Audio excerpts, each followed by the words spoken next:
Hello everyone, I'm Beatrice Faisman live at the Sun News Desk, and it's time for your hard news headlines. Troubling new information coming out of a House committee on Capitol Hill this morning.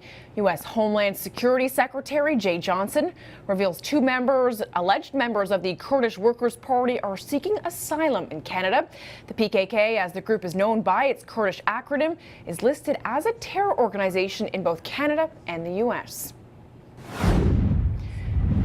For more on these developments, let's turn to our senior Washington correspondent, Jessica Murphy. And Jess, what do we know about the situation and the Turkish terror suspects? Well, Beatrice, at the moment, we don't know too much more than what was revealed this morning at that committee hearing, that House committee hearing here in Washington. Not more revealed than this exchange between a Republican lawmaker and Secretary Jay Johnson. Watch. Told the world that you are going to deport these 4 people with ties to a terrorist organizations. That's not what happened. 2 of them were released. They're in deportation proceedings. An immigration judge released 2 of the 4, and they fled to Canada. My intent is that they be deported, but 2 of them are in Canada seeking asylum.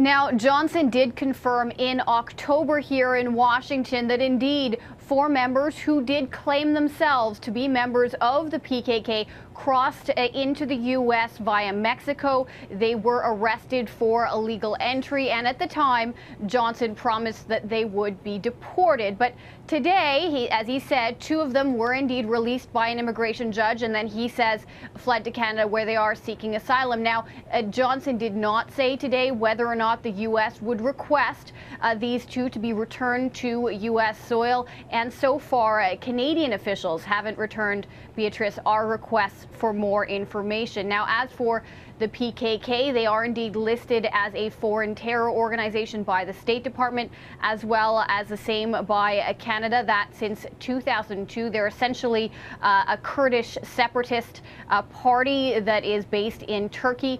But complicating slightly matters is the fact that they are allied with a number of Kurdish groups who are fighting with that U.S.-led coalition battling ISIS in Iraq and Syria, Beatrice. We'll have to wait and see whether reporters in Ottawa do press officials for more information on this now that Secretary Johnson has revealed this information. Jess, appreciate this. That's our senior Washington correspondent, Jessica Murphy in Washington, D.C.